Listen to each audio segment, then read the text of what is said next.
Assalamualaikum warahmatullahi wabarakatuh.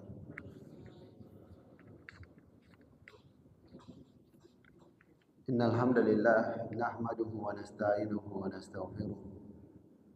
Wa na'udzu billahi min shururi anfusina wa min sayyiati a'malina. May yahdihillahu fala mudilla lahu wa may yudlil fala hadiya lahu. Asyhadu an la ilaha illallah wahdahu la syarika lahu wa asyhadu anna Muhammadan abduhu wa rasuluh.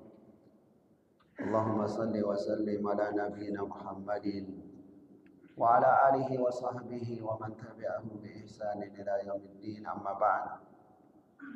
Memuji dan bersyukur kehadirat Allah Ta'ala, memberikan salawat dan salam bagi Rasulullah Muhammad sallallahu alaihi wasallam. Kita berdoa kepada Allah Subhanahu wa taala, Allahumma ballighna Ramadan. Ya Allah, sampaikan usia kami ke bulan Ramadan fi sihatin wa afiyah, dalam keadaan kita sehat dan mendapatkan afiat. Karena tidak ada jaminan bahwa walaupun waktu sisa sekitar 6 hari, namun tidak ada jaminan bahwa kita akan mendapatkan bulan Ramadan tersebut. Sebagaimana saudara kita, kakak kita, ataupun sahabat kita, Bapak Seriful, baru saja pekan lalu, 2 pekan sebelum Ramadan. Kalau selama ini di tahun-tahun sebelumnya selalu kita dengarkan ucapan kita dapatkan bulan Ramadan saat ini, belum tentu berikutnya. Selalu ada saja yang berkurang, ada yang dipanggil oleh Allah Subhanahu wa taala pada bulan-bulan Ramadan berikutnya. Maka semoga Allah Subhanahu wa taala memberikan beliau Jannatul Firdaus dan mengampuni dosa-dosa beliau. Tentunya kita sudah terasa sebagai satu keluarga besar. Ketika ada yang pergi, sangat terasa ada yang hilang pada diri kita. Bagaikan satu tubuh. Ya Allahumma ballighna Ramadan, ya Allah sampaikan kami ke bulan Ramadan fi sihatin wa afiyah. Lalu sedikit pembahasan mengenai hari-hari ini, yang mana ada hadis dari Rasulullah SAW yang melarang untuk berpuasa sunnah sesudah pertengahan bulan Ramadan. Izan tasafa Sya'ban fala tasumu. Apabila sudah memasuki pertengahan Sya'ban, kata Nabi sallallahu alaihi wasallam, maka janganlah kalian berpuasa. Maksudnya janganlah berpuasa sunnah. Pada salah satu riwayat, hatta yaji Ramadan, sampai Ramadan tiba. Hadis ini diriwayatkan oleh Imam Ahmad, Imam At-Tirmizi, Imam Abu Dawud, Imam Ibnu Majah. Dari sisi sanadnya kuat. Dari sisi sanadnya dengan melihat ia sendiri kuat. Jikalau telah masuk pertengahan Sya'ban, maka janganlah kalian berpuasa sunnah. Namun di sisi lain ada hadis yang Nabi SAW sebutkan di hadis tersebut, la tuqaddimu Ramadana bi shaumi yaumin aw yaumain. Janganlah kalian mendahului Ramadan dengan berpuasa sehari atau 2 hari sebelumnya. Sudah kita sebutkan hadis yang pertama kuat. Hadis yang kedua ini lebih kuat. Jikalau kita cermati mafhum atau makna daripada hadis yang pertama, jelas. Setelah pertengahan bulan Sya'ban tidak lagi boleh berpuasa sunnah sampai memasuki bulan Ramadan. Tapi kalau kita cermati hadis yang kedua, Nabi cuma melarang berpuasa sehari atau 2 hari sebelum Ramadan. Berarti walaupun sudah pertengahan Sya'ban, yang penting belum sehari atau 2 hari sebelum Ramadan, tidak masalah. Nah, inilah contoh hadis yang kuat terjadi kontradiksi dengan hadis yang lebih kuat. Maka di saat itu inilah yang dikenal dalam ilmu hadis dengan nama hadis syaz. Hadis yang kuat menyelisih yang lebih kuat, akhirnya hadis yang tadinya kuat ini jatuh menjadi hadis lemah. Dia jatuh menjadi hadis lemah. Kesimpulannya, berpuasa setelah pertengahan bulan Syaban, berpuasa sunnah boleh. Kalau masalah berpuasa wajib misalnya qadha, tidak ada perbedaan pendapat, harus. Kalau qadha itu puasa wajib. Yang kita bahas ini puasa sunnah. Dari kesimpulan dari apa yang kita bahas tadi itu bisa disimpulkan, walaupun telah masuk pertengahan Syaban, tetap boleh berpuasa sunnah. Tetap boleh berpuasa sunnah, karena yang dilarang itu cuma berpuasa sunnah sehari atau 2 hari sebelum Ramadan. Itu yang dilarang. Itu poin pertama. Lalu pembahasan yang kedua, itu pun Nabi SAW berikan pengecualian. Sehari atau 2 hari sebelum Ramadan, Nabi masih membolehkan bagi orang yang terbiasa puasa sunnah. Misalnya orang terbiasa puasa Senin Kamis. Pas 2 hari sebelum Ramadan, jatuhnya hari Kamis misalnya, maka tidak apa-apa dia puasakan. Ini orang sudah terbiasa, tidak apa-apa. Ataupun ada orang yang mengambil metode puasa yang diajarkan juga oleh Rasulullah. 1 hari puasa, 2 hari tidak. 1 hari puasa, 2 hari tidak. Pas jadwal puasanya jatuhnya 1 atau 2 hari sebelum Ramadan, tidak apa-apa dia berpuasa sunnah. Tidak apa-apa dia berpuasa sunnah saat tersebut. Ataupun dia terbiasa dengan puasa sehari tidak. Puasanya Nabi Daud yang Nabi sebut sebagai afdalus siyam, puasa yang terbaik. Pas sehari 2 hari pasti kena ya salah satunya. 2 hari atau 1 hari pasti kena jadwal puasa sunnahnya, maka juga tidak apa-apa. Jadi itu pembahasan yang kedua. Lalu pembahasan yang ketiga, bukannya ada larangan dari Nabi SAW, dan larangannya dengan bahasa yang cukup pedas. Ya. Man shoma yauma syakki faqad asa Abul Qasim. Seperti yang disebutkan oleh sahabat Nabi, siapa yang mempuasakan hari yang diragukan, maka dia telah memaksiati Abul Qasim. Abul Qasim itu Nabi Muhammad SAW. Salah seorang putra Nabi namanya Al-Qasim, namun meninggal waktu masih kecil. Semua putranya Nabi meninggal waktu kecil. Al-Qasim, salah satunya Al-Qasim. Siapa yang berpuasa di hari yang meragukan, maka dia telah memaksiati Abul Qasim, yaitu Rasulullah Muhammad SAW. Bukannya 1 hari sebelum Ramadan itu meragukan, misalnya gitu ya, meragukan besok puasa atau masih 30 Syaban. Jawabannya kalau posisinya meragukan, kan penentuan meragukan atau tidak kan waktu maghrib. Kalau memang keputusannya misalnya Kementerian Agama, besok masih Sya'ban yang ke-30, berarti sudah tidak meragukan. Beda dalam kondisi tidak jelas. Dalam kondisi tidak jelas, lantas dia tetap berpuasa. Tidak jelas apakah 30 Sya'ban atau 1 Ramadan. Dia berpuasa langsung dengan niat 1 Ramadan, memastikan 1 Ramadan. Ya. Atau memastikan sunnah saja. Ya. Padahal ini dalam kondisi belum dipastikan, ya ini itu yang dimaksud oleh hadis tersebut. Ini perincian tentang siapa yang masih mau berpuasa sunnah di hari-hari ini. Ya sekitar masih 6 hari lagi menjelang Ramadan, itu perinciannya pembahasan tersebut.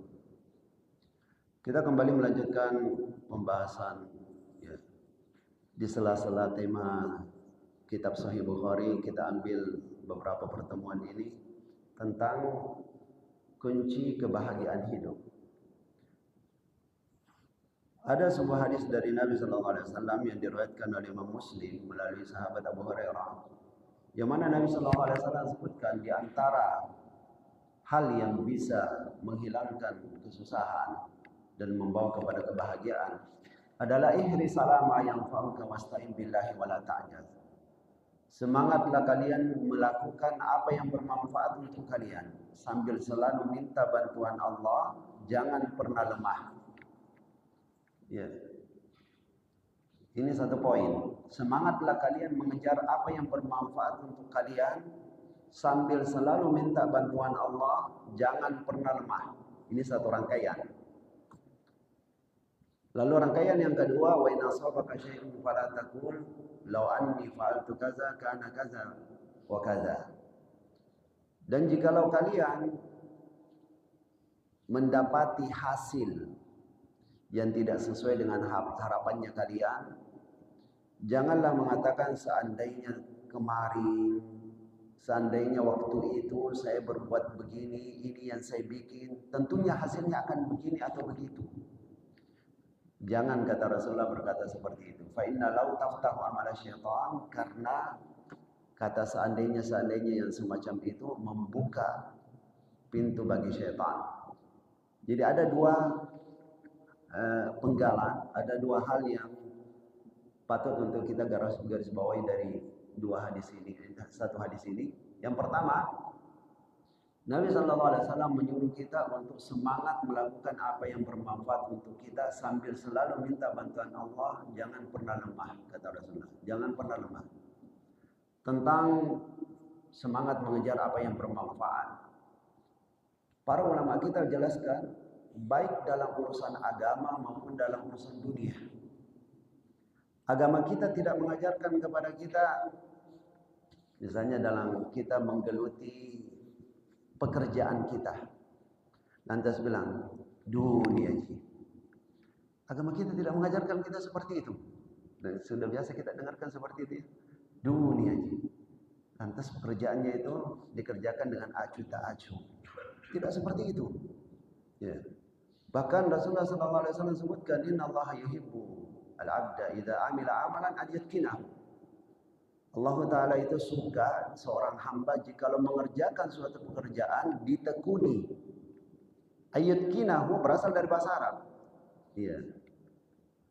Ta, kof, nun. Tekun.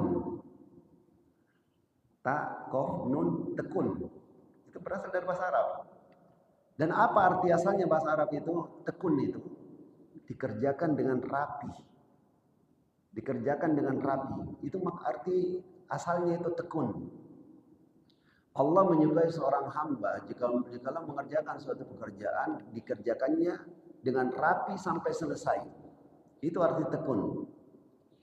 Ya. Jadi baik urusan agama maupun dalam urusan dunia, kita disuruh untuk semangat kerjakan dengan baik. Termasuk ilmu-ilmu agama, ilmu dunia yang bermanfaat, itu hal yang bagus. Dan itu juga membahagiakan kolbu. Itu termasuk hal yang membahagiakan dan menghindarkan kita dari kesedihan, kesengsaraan.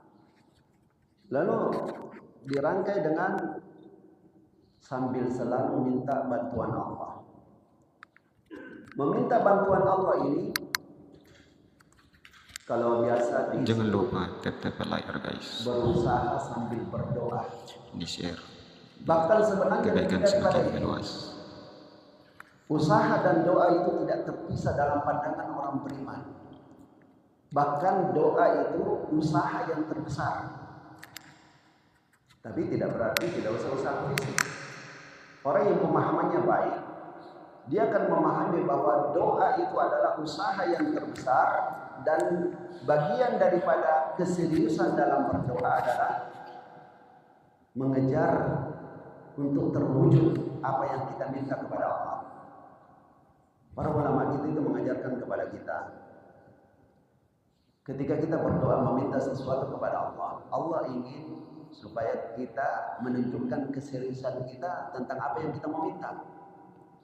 Caranya, kita kejar dengan baik, kita kejar dengan maksimal apa yang kita mau minta kepada Allah. Begitu cara berdoa yang diajarkan. Bukan berdoa menunggu saja hasil. Bukan begitu. Jadi, makanya ketika ada orang mengatakan saya itu sudah berdoa tidak tercapai-capai, tidak mendapat, salah cara memahami berdoa. Dia berdoa lantas berpangku tangan, menunggu. Padahal Allah Subhanahu wa taala sudah memerintahkan kita banyak sekali dalam Al-Qur'an, siru fil ardi. Cari rezekinya Allah. Fa iza quliyatis sholati fantashiru fil ardi wabtaghu min fadlillah. Kalau sudah selesai sholat Jumat, bertebaranlah di muka bumi cari rezekinya Allah. Begitu juga banyak sekali segudang hadis-hadis Nabi yang menyuruh kita berusaha. Sehingga doa yang tepat itu ketika seseorang berdoa minta kepada Allah disertai dengan tunjukkan kepada Allah bahwa serius saya mau. Dan cara penunjukan hal tersebut adalah dengan berusaha maksimal. Ya. Ada sedikit pelajaran sekedar pendekatan. Selamat bergabung Fauzia. Kalau kita lihat ada seseorang Selamat bergabung. mau minta bantuan kepada kita, tapi gayanya seperti bos. Ya. Dia karyawan di bawah sekali. Lantas kita sebagai Selamat bergabung Kia. Jangan lupa titip like. Gayanya itu dia sepertinya dia yang bos. Kita disuruh untuk melayani. Kira-kira cocok kita rasa itu. Ini sekedar pendekatan. Seperti itu. Allah Subhanahu wa taala itu maha tinggi, maha mulia. Tapi Allah itu maha dermawan. Bahkan Rasulullah SAW sebutkan dalam hadis beliau, Allah itu malu ketika seorang hamba mengangkat kedua tangannya berdoa, lantas kedua tangan ini turun dalam keadaan kosong. Artinya tidak dikabulkan. Allah malu, saking dermawannya Allah Ta'ala. Yang penting itu tadi, serius dalam berdoa. Dan arti serius dalam berdoa adalah mengejar, ada usaha maksimal untuk mendapatkan, maka insya Allah Allah kasih. Allah akan memberikan hal tersebut. Kemudian Nabi pertegas, jadi setelah beliau sebutkan, semangatlah kalian kejar apa yang bermanfaat untuk kalian, urusan dunia maupun untuk urusan akhirat, sambil selalu minta bantuan Allah. Sudah kita sebutkan doa bagi orang beriman yang punya pemahaman yang benar. Doa itu bukan sekedar doa dan usaha. Doa sambil usaha atau usaha sambil doa, tetapi doa itu sendiri usaha yang terbesar. Doa itu sendiri adalah usaha yang terbesar. Dengan pemahaman seperti ini kita tidak pisahkan lagi antara doa dengan usaha. Karena doa itu usaha yang terbesar. Supaya lebih dipahami hal ini, jangan lupa titip like guys.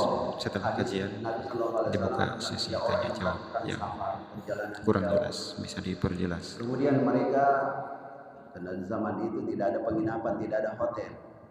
Karena sudah masuk waktu malam, akhirnya mereka Selamat bergabung. berlindung di goa, bermalam di sebuah goa.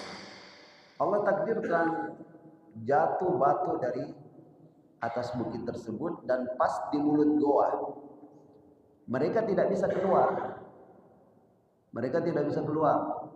Di pagi harinya mereka tidak bisa keluar. Akhirnya mereka tiga orang dewasa berusaha untuk mendorong batu itu, tidak bergerak batu itu. Jangankan terbuka pintunya, bergerak pun tidak. Ini menunjukkan besarnya batu itu. Tapi dengan doa kepada Allah, batu itu bergerak sendiri. Ya.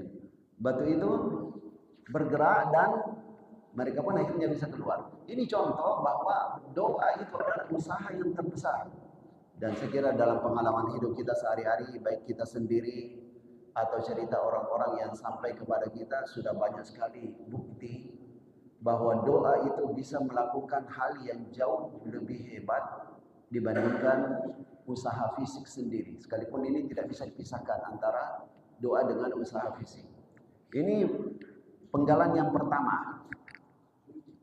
Ya, arahan Nabi kepada kita sekalian, cara untuk menggapai kebahagiaan lakukan, semangat melakukan hal yang bermanfaat sambil selalu berdoa kepada Allah, jangan pernah lemah. Lalu penggalan yang kedua untuk menggapai kebahagiaan adalah jangan larut di dalam penyesalan terhadap hal-hal yang kurang enak yang sudah lewat. Kata Nabi, jangan mengatakan seandainya saja, seandainya saja. Masalah mengucapkan kalimat seandainya ini hukumnya dua macam. Kalau yang dalam contoh yang disebut hadis ini, hal yang negatif. Ya, hal yang negatif. Dan ini jelas terlarang. Menyesali kenapa sampai terjadi. Kenapa ini harus terjadi? Begitu. Ini pada hakikatnya memprotes takdir. Ini pasti menunjukkan kelemahan iman pada takdir. Itu tercela. Kata Nabi itu membuka pintu bagi syaitan. Pintu apa? Syaitan akan berkesempatan untuk membuatnya semakin dalam di dalam kesedihan. Ya. Padahal ini tidak mungkin berulang. Berulang menjadi tidak jadi. Ya. Sudah terjadi. Kemudian yang kedua, seandainya yang boleh saja.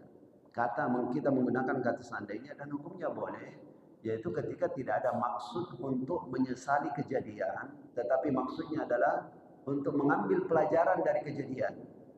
Supaya tidak terulang lagi jatuh di lubang yang sama di kali yang kedua. Itu bagus. Ya, seandainya yang seperti ini, bagus. Ya. Ini yang berikutnya yang disebutkan oleh beliau sebagai hal untuk mendapatkan kebahagiaan dan terhindar dari kesusahan. Terhindar dari kesusahan jiwa. Kemudian beliau menjelaskan bahwa pada hakikatnya kita itu berhadapan dengan dua macam keadaan. Yang pertama, keadaan yang kita punya kemampuan untuk menentukan. Kita punya kemampuan untuk menentukan. Nah, disinilah tugas kita untuk berusaha semaksimal mungkin. Ya. Dan itu sudah kita bahas pemahaman tentang takdir. Pemahaman tentang takdir yang benar itu justru membuat orang maksimal di dalam berusaha. Karena pemahaman takdir yang benar adalah mengakui bahwa ada hukum sebab akibat. Ya, pemahaman takdir yang benar itu mengakui ada hukum sebab akibat. Semakin seseorang berusaha maksimal, insya Allah semakin sukses dibandingkan orang yang tidak berusaha dengan maksimal.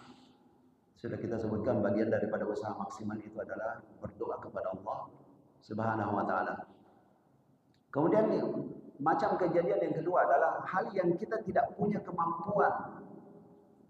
Tidak ada partisipasi pilihan kita. Ya. Misalnya kejadian-kejadian yang tanpa kita sangka terjadi. Misalnya umumnya lah kecelakaan-kecelakaan. Ya. Umumnya kecelakaan-kecelakaan itu bukan pilihan kita. Siapa yang mau celaka? Tentu tidak ada orang mau celaka. Sama dengan penyakit juga. Tidak ada orang mau sakit. Tidak ada orang yang mau tergelincir. Nah, dua macam kejadian ini, satu hal yang bisa kita atur, tentunya dengan tidak lepas dari takdir Allah juga. Yang kedua, hal yang tidak bisa kita atur. Nah, ini penting kita membagi kejadian sehari-hari yang kita temui ini menjadi dua bagian ini. Lantas kita sudah siapkan mental hadapi dua macam ini. Yang pertama, kejadian yang hal-hal yang bisa kita atur, yaitu bisa kita usahakan. Misalnya ya, bahwa seorang ibu rumah tangga, masalah memasak makanan yang enak atau tidak enak bisa diatur, bisa pakai resep, ya. Bisa pakai resep. Ya. Dan hal-hal yang semacam itu, kita mau merencanakan sesuatu yang bisa kita rencanakan, itu seharusnya lakukan yang terbaik yang bisa kita lakukan. Itu hal-hal yang seperti ini kita siapkan usaha kita, lakukan yang terbaik yang bisa kita lakukan. Dan kita sudah ada di mindset kita bahwa kapan kita tidak maksimal, hasilnya juga tidak akan maksimal. Sehingga sudah terbayanglah hasilnya. Ketika seseorang melakukan hal-hal yang seperti ini, yang sebenarnya bisa diusahakan manusia, lantas dia maksimal, insya Allah hasilnya maksimal. Jika tidak maksimal, hasilnya juga tidak maksimal. Sehingga jangan dia bermalas-malasan, lantas harapannya menggapai hasil yang ini tentunya tidak tepat. Kemudian jenis kejadian yang kedua, hal-hal yang tidak kita sangka-sangka. Umumnya ini yang kita tidak sukai. Terjatuh, kecelakaan, sakit, dan lain-lain. Nah, hal yang semacam ini, karena memang di luar kemampuan kita, yang bisa kita lakukan untuk memanage pikiran dan kalbu kita lepas dari kesusahan adalah terima takdirnya Allah. Terima itu sebagai takdirnya Allah Subhanahu wa taala, terima dengan sabar, maka tentunya itu tidak membebani pikiran. Ya. Orang yang punya keyakinan, ya, keyakinan yang baik tentang takdir. Ketika dia mengalami sesuatu yang di luar keinginannya, ya misalnya terpleset, dia tidak akan larut memikirkan kenapa gak bisa terpleset, kenapa gak bisa terpleset, kenapa. Ya, dia tidak akan sibuk memikirkan itu, tapi dia lebih mengarah kepada ini takdirnya Allah. Daripada sudah misalnya mengalami apa yang tidak enak itu, ya, termasuklah sakit atau ditipu dan lain-lain, hal-hal yang di luar sangkaan. Daripada pikirkan terus dengan menyesal, menyedihkan, justru bertambah penyakit. Tambah penyakit. Bukannya berkurang. Itu kan tidak mengurangi. Ya, tidak merubah hasil yang sudah terjadi. Bertambah penyakit. Bisa jadi yang tadinya rugi ditipu 1 juta, harus masuk rumah sakit bayar 5 juta. Justru bertambah. Tapi dengan disikapi bahwa ini takdirnya Allah, disabari, dapat pahala. Ya, hal tersebut menjadi ringan bahkan hilang. Ya, yang kedua. Yang ketiga, Allah akan gantikan dengan yang lebih baik. Ya, ini jadi yang penting ini pada hakikatnya ini kejadian-kejadian yang kita alami serupa-serupa saja. Antara yang kita suka atau yang tidak kita suka. Perbedaan manusia itu hanya di dalam menyikapi kejadian. Perbedaan manusia itu hanyalah pada menyikapi kejadian-kejadian. Siapa yang menyikapi kejadian-kejadian tidak enak dengan sabar, minimal dia dapat 3 keuntungan tersebut. Yang pertama, dia dapat pahala dari Allah. Yang kedua, kesusahannya itu hilang. Dia menyerah dengan takdir. Dia ridho dengan takdirnya Allah. Ya. Kemudian yang ketiga, Allah akan berikan rezeki yang lain yang lebih baik daripada itu. Nah, Allah Subhanahu wa taala telah menjanjikan bagi hamba-hambanya sabar, yang bersabar, balasan yang jauh lebih baik. Lalu termasuk daripada hal yang menentukan setelah adalah kajian. Kalau kurang jelas bisa dipertanyakan. Apakah dengan lisan menyebutkan kalimat-kalimat thayyibah? Kalimat-kalimat zikir itu disebut juga kalimat-kalimat thayyibah. Puncaknya kalimat thayyibah adalah la ilaha illallah. Banyak sebenarnya hal-hal yang menguntungkan dengan zikir ini. Contoh ya, misalnya kalau kita pedagang yang sering keluar masuk pasar, apakah kita tidak memanfaatkan kesempatan? Dalam sebuah hadis Nabi SAW sebutkan, siapa yang ketika masuk pasar membaca kalimat ini, dia akan mendapatkan ya, kebaikan alfu alfin. Ya, kalau alfu alfin, kalau kita terjemahkan secara harfiah ini 1000 ribu. Mungkin karena di zaman Nabi itu belum ada 1 juta. Ya, kalau bahasa sekarang, bahasa Arab sudah ada miliun. Jadi ini kan bahasa modern, diambil bukan Arab aslinya, bukan bahasa Arab asli. Ya. Miliun.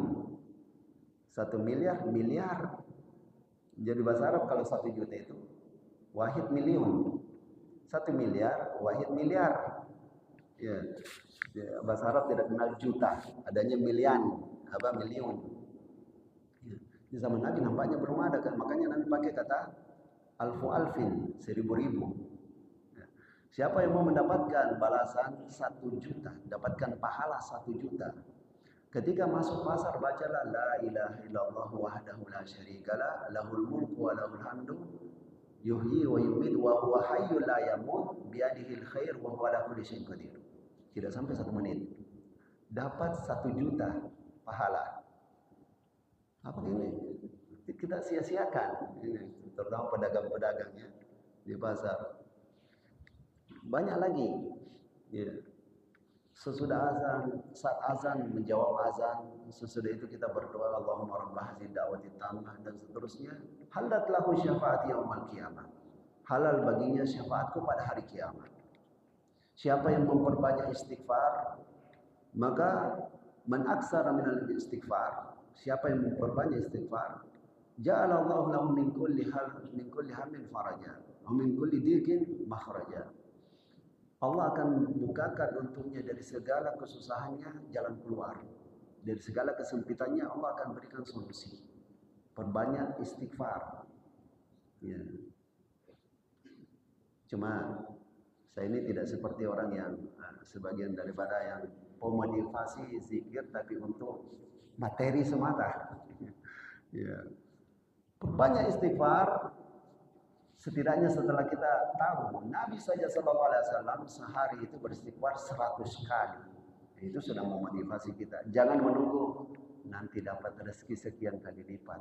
Nanti bisa beli mobil, beli motor, baru semangat untuk beristighfar. Tentunya kita bukan metode kita seperti itu. Tapi metode kita dalam beragama pertama, Nabi lakukan itu. Dan juga apa istighfar manfaatnya? Menghapus dosa-dosa. Ini motivasi yang terbesar. Ya. Masalah bisa juga memberikan rezeki, membuka jalan rezeki seperti dalam surat Nuh. Faqultu astaghfiru rabbakum innahu kana ghaffara yursilis sama 'alaikum midrara wa yumdidukum bi amwali wa banin wa yaj'al lakum jannatin wa yaj'al lakum anhara. Beristighfarlah kepada Allah. Maka Allah akan turunkan, Allah curahkan hujan yang banyak untuk kalian, yang bermanfaat. Allah perbanyak anak keturunan kalian. Jadi dari sini juga ya, sebagian ulama ketika ada yang menanyakan ke mereka, kenapa saya susah dapat keturunan ini? Ya. Maka ulama ini mengatakan perbanyak istighfar. Diambil dari ayat ini. Surat Nuh. Beristighfarlah kepada Allah. Termasuk faedahnya Allah akan memberikan anak keturunan. Dan juga Allah akan lapangkan rezekinya. Termasuk juga bersalawat kepada Nabi SAW. Banyak sekali keutamaan-keutamaan selain mendapatkan syafaat dengan Nabi, bisa dekat dengan Nabi SAW. Tentu ini keberuntungan yang paling besar. Di hari kiamat di surga nanti, surga kan bertingkat-tingkat. Ya. Kalau disebutkan tingkatannya para syuhada di surga lantai 100. Tidak berarti surga cuma 100 lantai. Tidak berarti surga cuma 100 tingkatan, 100 derajat. Cuma dikatakan syuhada itu berada di tingkatan yang ke-100. Sama juga ketika Nabi SAW sebutkan innalillahi, sesungguhnya Allah Subhanahu wa taala mempunyai nama ya, 99 nama. 100 kurang 1. Man ahsaha dakhalal jannah. Siapa yang mengihsanya, yaitu menghafal dan mengamalkan kandungannya, dia akan masuk surga. Tidak berarti namanya Allah cuma 99 atau 100. Bukan. Itu cuma khusus itu punya keutamaan tersendiri. Nah, begitulah juga bersalawat kepada Nabi SAW itu banyak sekali keutamaan. Ya. Sampai seorang sahabat mengatakan, ya Allah, ya Rasulullah, saya pakai 1/4 waktuku ya, untuk bersalawat untukmu. Nabi mengatakan, wa in zidta fa huwa khair. Kalau kamu tambah lebih bagus. Ya, sudah 1/4 waktu ini. Sudah 1/4 waktu, kalau tambah lebih bagus lagi. Dan seterusnya. Di situ Nabi SAW sebutkan bahwa perbanyak salawat kepada beliau. Siapa yang mau perbanyak salawat kepada beliau, maka Allah Subhanahu wa taala akan memudahkan segala urusan-urusannya. Ya, termasuk berselawat ataupun berzikir secara umum itu adalah jalan kebahagiaan. Itu adalah pintu kebahagiaan. Dan dalam sebuah hadis Nabi SAW menjelaskan bahwa zikir itu bagaikan tameng dan benteng bagi seseorang yang mana musuhnya selalu memantau dia, mau mencelakakan dia. Selama seseorang berada di dalam benteng tersebut, dia aman. Yakni yang dimaksud oleh hadis ini, syaitan itu selalu memantau kita, menunggu kesempatan untuk ya memanah kita, untuk mencelakakan kita. Ya, kalau orang sekarang bisa kita gambarkan bahwa syaitan itu seperti sniper. Ya, sniper, kita tahulah kalau sniper yang membidik kita ini perlu hati-hati sekali. Kalau perlu jangan bergerak. Ya, kalau di dunia tentara mungkin ya pakai rumput-rumput itu, berpakaian yang berwarna rumput, kasih rumput-rumput atasnya dan jangan bergerak. Misalnya gitu ya, saking hati-hatinya, gambaran tentang kehati-hatian. Ya. Begitu pula syaitan itu selalu memantau kita untuk mencelakakan kita. Benteng kita satu-satunya adalah zikrullah. Tidak ada istilah bahwa manusia itu kuat sih. Saya kuat dengan godaan syaitan, dengan serangan syaitan, tidak mempan saya. Ada juga orang berpikir dengan ala barat, mengatakan ini, yang penting tidak percaya kita tidak akan kena itu. Gitu. Sihir, doti-doti dan lain-lain. Yang penting itu baru kita kena kalau percaya kita. Siapa bilang seperti itu? Islam tidak mengajarkan seperti itu. Biar kita tidak percaya, kena, bisa kena itu. Pas waktu lalainya, satu-satunya yang bisa membentengi kita adalah zikrullah. Adalah zikrullah, bukan tidak percaya. Walaupun kita tidak percaya, dalam keadaan kita jauh dari zikrullah, bisa kena. Bisa. Sebagaimana juga ain, pandangan mata orang yang iri. Pandangan matanya orang yang suka iri hati. Ya, tanda-tandanya itu, bahwa kalau ada orang mendapatkan kebahagiaan, berat dia rasa. Ya, perlu kita periksa pada diri kita masing-masing. Sebaiknya ketika kita ada saudara kita mendapatkan sesuatu yang bagus, kita bilang barakallahu fiik. Semoga Allah berkahi. Semoga Allah berkahi. Itu minimal menyelamatkan kita dari iri hati. Plus lagi kita doakan berberkah saudara kita. Ya. Karena walaupun orang rajin sholat, belum tentu dia tidak iri. Itu penyakit yang bahaya. Walaupun seseorang itu rajin sholat, rajin ibadah, itu belum tentu lepas dari penyakit iri hati. Pokoknya tanda-tandanya adalah jikalau ada sahabatnya atau ada seseorang atau tetangganya yang mendapatkan sesuatu yang bagus, ada dia rasa berat. Nah, itu tanda iri hati itu. Orang yang seperti ini cenderung punya penyakit ain. Penyakit ain itu pandangan mata jahat. Yang mana kalau dia melihat sesuatu itu bisa merusak. Ini bukan ilmu hebat. Ini penyakit. Ya. Ya. Sampai sudah banyak kejadian. Sudah banyak kejadian misalnya orang yang memasang fotonya di medsos. Foto hartanya kan, barangnya yang bagus, atau anaknya yang cantik, ya, anak kecilnya yang menggemaskan, dia pasang fotonya, kemudian beberapa hari kemudian, bahkan kadang 1 hari kemudian, sudah langsung sakit. Di antara sebabnya adalah ain. Bahaya itu. Bahaya kita pasang foto-foto kita, ya, terutama yang menarik itu, bukan sekedar orang, barang saja bisa rusak. Ya. Kemarin baru saja juga ada seorang yang memamerkan, ya terlepas kita apakah itu dia pamerkan sebagai kesombongan atau tidak, itu terlepas dari hal tersebut. Yang jelas punya kuda yang jarang ada kuda seperti itu. Ya, warnanya abu-abu campur putih, cantik. Ya. Baru saja diuploadnya, besoknya kemudian mati. Ya, padahal kalau mau dijual ini ya, kalau kayak kudanya Prabowo ini miliaran ya. Ya. Besoknya sudah mati. Itu bisa jadi disebabkan oleh ain. Disebabkan oleh ain, pandangan mata jahat. Tidak, makanya Nabi Shallallahu Alaihi Wasallam walaupun dari sisi sanad hadis ini lemah, tapi para ulama membenarkan isinya. Ya.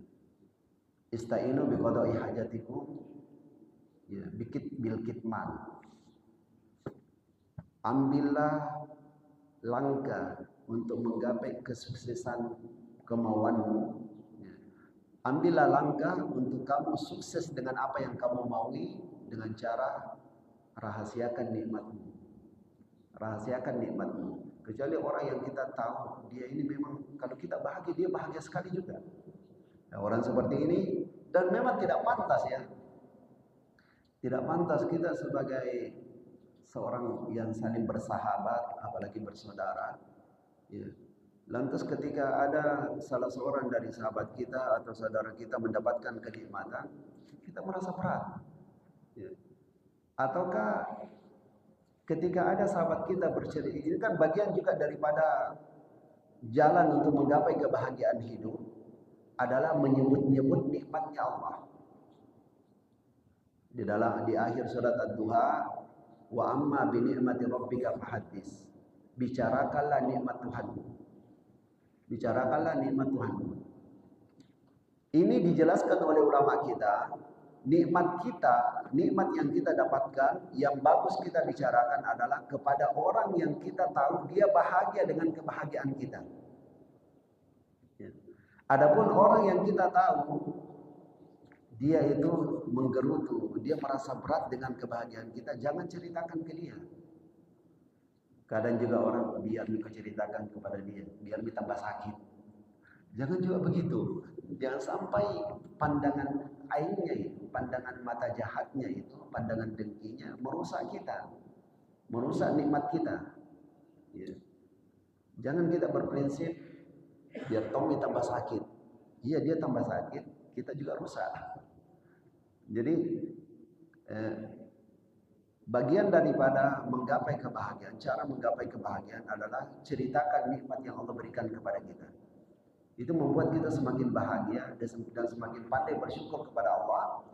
Dan itu poin yang saya sebutkan tadi.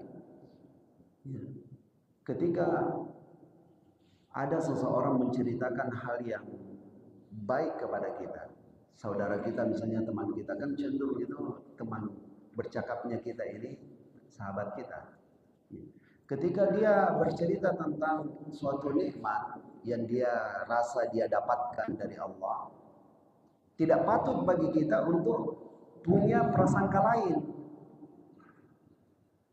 Katanya saudara, katanya sahabat.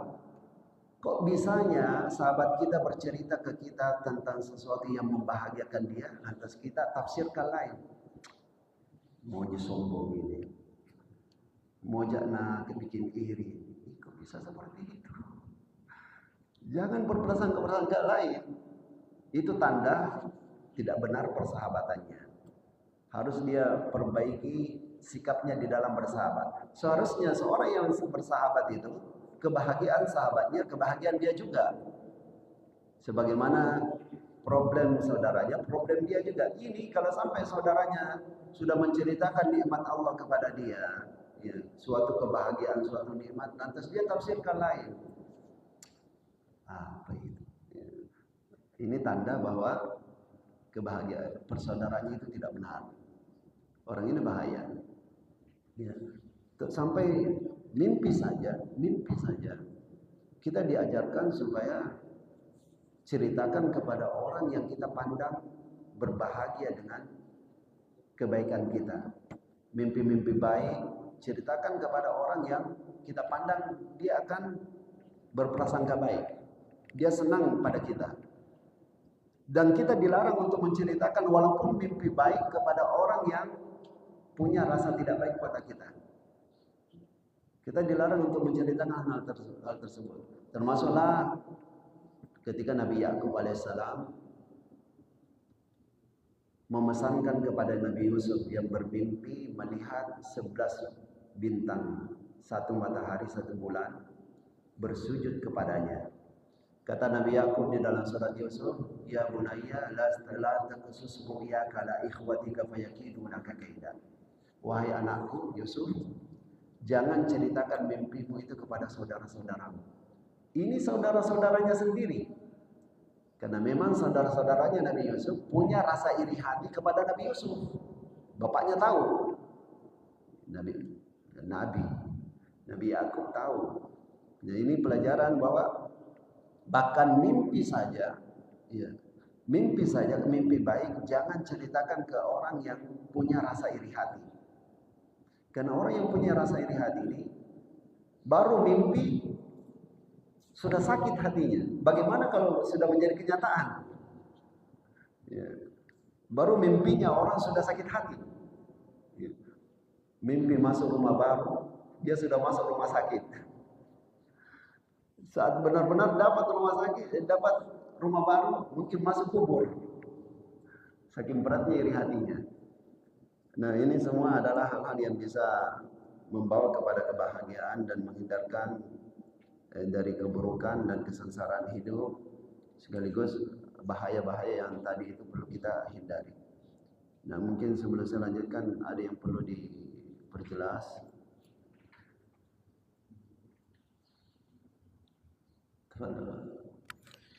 Yang kurang jelas silakan dipertanyakan.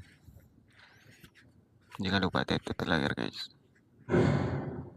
Assalamualaikum warahmatullahi wabarakatuh. Waalaikumsalam warahmatullahi wabarakatuh.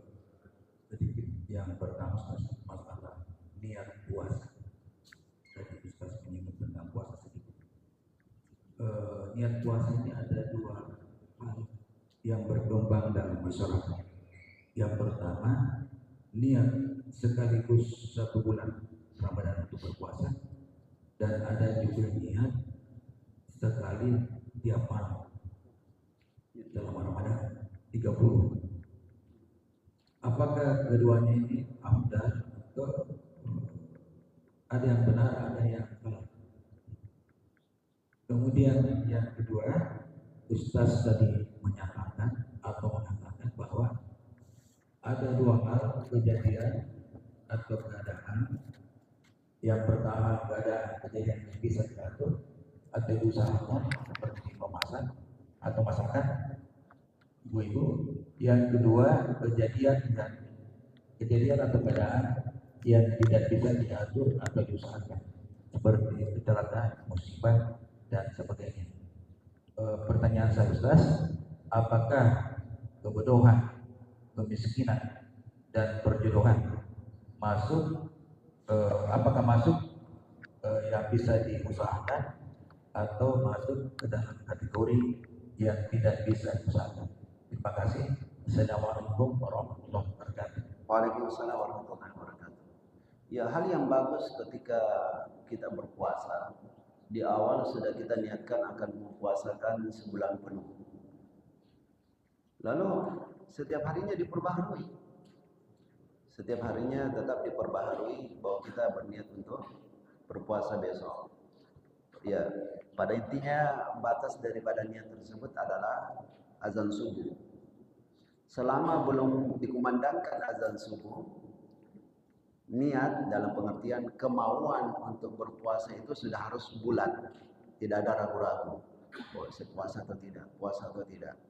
Kapan seseorang dalam kondisi ragu, ini saya puasa atau tidak, puasa atau tidak, dengan alasan apapun, termasuk alasan misalnya, saya mau safar ini, perjalanan ini, tidak tahu saya kuat atau tidak, saya puasa atau tidak, puasa atau tidak. Dalam kondisi dia begitu, azan tidak sah puasanya, tidak sah puasanya. Jadi lebih bagus dalam kondisi ragu seperti itu, ini saya kuat atau tidak ini karena saya mau perjalanan jauh. Kalau saya puasa ini saya tidak tahu kuat atau tidak. Lebih bagus tekadkan saja dulu. Nah, pokoknya saya puasa. Masalah nanti di jalan tidak kuat, buka. Iya. Kalau memang sudah di perjalanan tidak kuat, baru buka. Jangan dalam kondisi ragu terus, apalagi sudah mendekati azan subuh. Kalau sampai masih kondisi ragu, azan subuh, walaupun dia akhirnya saya puasa nih, sudah tidak sah puasanya. Tidak, karena batas terakhir daripada niat itu adalah azan subuh. Tentunya yang saya maksud adalah waktu subuh ya. Walaupun azannya terlambat, tetap waktunya yang dilihat. Waktunya yang dilihat. Ya. Kemudian jadi sebaiknya tadi niatkan dari awal sebulan penuh, nanti setiap hari diperbaharui saja, diperbaharui. Kemudian yang kedua, masalah kejadian itu dua macam. Ada yang kita bisa atur, ada yang tidak bisa kita atur, yang bisa kita usahakan dan yang tidak bisa kita usahakan. Ini pun yang bisa kita usahakan tentu tidak lepas dari takdir, ya. Semua tetap nanti ketentuannya Allah. Cuma masalah takdir itu kan rahasianya Allah, bukan urusan kita. Urusan kita berusaha. Masalah hasil itulah takdirnya Allah. Itu urusannya Allah. Yang penting urusan kita adalah berusaha. Nah, masalah rezeki, jodoh, kebodohan dan lain-lain, ini apakah hal yang bisa diusahakan? Bisa. Ini semua adalah hal yang bisa diusahakan. Ya. Dan tentunya sampai kaum yang ekstrim. Ada satu kelompok yang sangat ekstrim di dalam persoalan takdir, yaitu kelompok Jabriyah. Ya. Disebut kelompok Jabriyah yang tidak memandang usaha, tidak ada hukum sebab akibat, tidak ada usaha. Semua itu takdir. Ya. Sampai kalaupun dia tidur, sekalipun tidak ada tekadnya untuk bangun tengah malam untuk tahajud, cukup dia bilang, kalau Allah takdirkan saya bangun aja itu sholat. Padahal tidak ada kemauannya. Ini pemahaman bodoh. Ya. Dan pemahaman Jabriyah ini hanyalah ya istilahnya sekedar menutupi kemalasan. Karena ternyata orang-orang ini kalau sudah berkenaan dengan keduniaan, hilang paham Jabriyahnya. Kalau dalam masalah ibadah selalu beralasan dengan takdir. Kalau Allah takdirkan saya ke masjid ya itu. Kalau Allah takdirkan saya puasa aja itu. Padahal tidak ada niatnya, tidak ada tekadnya sama sekali. Tapi kalau urusan harta, urusan makanan, urusan jodoh, kalau dia tinggal lupa saja di rumah terus. Kalau Allah takdirkan dapat istri yang cantik, kaya, solehah dan lain-lain, datang gitu ke rumah, bilangnya tidak mungkin, harus dicari. Jadi mereka cuma beriman ekstrim tentang takdir dalam urusan ibadah karena malas beribadah. Tapi urusan dunia muncul pengingkarannya terhadap takdir. Allah a'lam. Jadi urusan seperti itu semuanya bisa. Masalah kebodohan, rezeki dan lain-lain itu hal yang bisa diusahakan untuk dirubah. Bisa diusahakan untuk dirubah.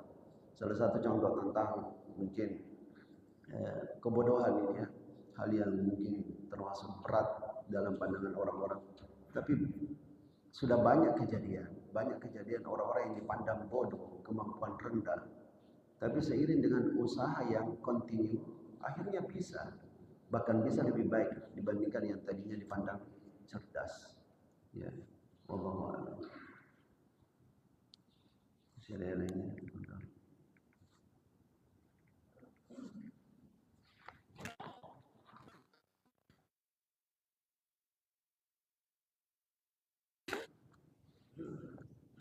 Ya. 3 menit lagi ini mendekati memasuki waktu duha. Ini saya ambil ada hadis yang sangat menarik juga yang sering kita dengarkan ini. Cuma perlu pemahaman juga. Yaitu hadis yang diriwayatkan oleh Imam Bukhari dan Muslim. Unzuru ila man huwa asfala minkum wa la tanzuru ila man huwa fawqakum fa innahu ajdaru alla tazdaru ni'matallahi alaikum. Lihatlah orang yang di bawahmu dan jangan lihat orang yang di atasmu. Karena sesungguhnya ia lebih membuatmu tidak merendahkan nikmat Allah atasmu. Hadis ini sangat terkenal. Ya. Hadis ini berkenaan dengan urusan keduniaan. Kalau dalam urusan dunia, lihat orang yang lebih di bawah kita supaya kita tidak kufur nikmat. tidak merasa saya tidak dapat apa-apa. Allah tidak kasih saya apa-apa. Jadi ini dalam urusan dunia lihat yang lebih di bawah. Tapi tidak berarti biarlah saya sama dia, biar saya begini-begini terus. Ya, perbaiki. Insya Allah saya kira istri kita setuju, anak-anak kita setuju. Bagaimana kalau ke depan insya Allah pencapaian kita ini, sekarang kita naik motor, pencapaian kita tahun depan naik mobil. Saya kira setuju gitu. Setuju. Ya. Jadi dalam ini pemahaman penting pemahamannya, karena itu membentuk tindakan, dari pemahaman terbentuk tindakan. Adapun dalam urusan agama, lihat orang yang lebih di atas kita, tapi bukan maksudnya sekedar untuk memuji dia. Lihat orang yang di atas kita bukan untuk memuji dia, tapi untuk kita bisa juga seperti dia. Nah, wallahu a'lam. Ada tadi yang Bismillahirrahmanirrahim. Assalamualaikum warahmatullahi wabarakatuh. Waalaikumsalam warahmatullahi wabarakatuh. Yang saya hormati Pak. Saya hormati para jemaah. Tadi langkah awal atas bicara Pak Ustaz ini juga tentang bulan suci Ramadan. Di mana sama kita ketahui dalam rangka bulan suci Ramadan itu ada berbagai macam kegiatan di dalamnya. Yang pertama berpuasa, yang kedua di malam hari tahajud, dan yang ketiga masih ada seperti zakat fitrah. Itu kegiatan bulan suci Ramadan. Nah, bulan suci Ramadan ini saya ingin pertanyakan kepada Ustaz, di mana diciptakan itu bulan suci Ramadan? Di mana Ustaz? Yang kedua, apakah ada dalilnya itu bertahan? Karena tarawih ini ada yang melaksanakan 8 rakaat dan ada yang melaksanakan 20 rakaat. Untuk sementara sekian. Wassalamualaikum warahmatullahi wabarakatuh. Waalaikumsalam warahmatullahi wabarakatuh. Ya. Ini pertanyaan pertama, di mana diciptakan Ramadan? Wallahu a'lam.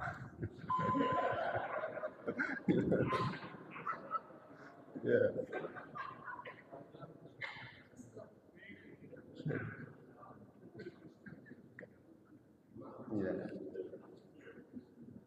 Ya. Yang jelas Allah yang ciptakan.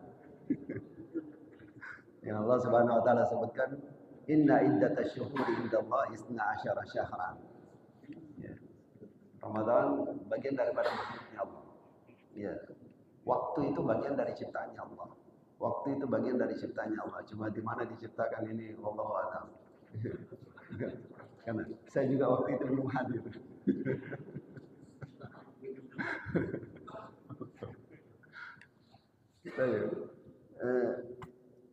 Lalu masalah tarawih. Masalah tarawih ada yang 8 rakaat, 20 rakaat. Itu yang kalau kita lihat kepada pembahasan ulama, bahkan ada yang 36, ada yang 40, ada yang 46. Ya. Sehingga jangankan mempersoalkan dua itu. Bahkan ada ialah yang saya sebutkan tadi bisa jadi 5. Semua itu tidak masalah. Itu pada hakikatnya tidak masalah. Ya panitia pilih yang mana, pengurus masjid pilih yang mana, ya. Saya kira masing-masing itu sudah biasa mendengarkan pembahasan itu. Ya, pengurus masjid memilih yang manapun itu ikuti saja, ya, jalani saja. Dan sampai contoh salah satu ulama besar Saudi, Syekh Muhammad bin Shalih Al-Utsaimin, beliau yang menguatkan juga tentang 11 rakaat, 8 tambah witir 3. Ya. Tapi beliau katakan kalau bermakmum sama imam yang 23 rakaat, ikut saja. Ya, ini dari sini kita paham ya. Sedangkan yang selevel beliau mengfatwakan kepada kita demikian. Kenapa? Ya. di tingkat ulama dunia semua, itu bukan ulama Indonesia. Ya, yang membagi sampai ke 40 rakaat sekalipun, 46 rakaat sekalipun, ulama dunia. Ya, sampai tingkat Imam Malik, Khalifah Umar bin Abdul Aziz dan lain-lain. Ya, mereka itu sampai sebegitunya, menunjukkan dalam persoalan ini memang bukan hal yang harus kita berkeras, harus begitu, dan yang lain salah. Ini sebaiknya dihindari saja perdebatan dalam hal ini. Wallahu a'lam. Mungkin ini yang sempat kita kaji di pagi hari ini. Semoga Allah Subhanahu wa taala memberkahi pertemuan kita, dan selalu kita mohon kepada Allah Subhanahu wa taala sebagaimana Dia kumpulkan kita di rumahnya ini dalam rangka untuk mempelajari agamanya dengan niat untuk mengamalkan agamanya. Semoga di akhirat nanti Allah Ta'ala kumpulkan kita di Jannatul Firdaus bersama Rasulullah Muhammad SAW, melihat wajah Allah, dengan Allah ridho kepada kita di surganya nanti. Demikian pula untuk anak keturunan kita, dan semoga Allah Subhanahu Wa Ta'ala berkahi pekerjaan dan harta kita sekalian. Sallallahu ala nabiyina Muhammadin wa ala alihi wasallam. Alhamdulillahirabbil alamin. Assalamualaikum warahmatullahi wabarakatuh.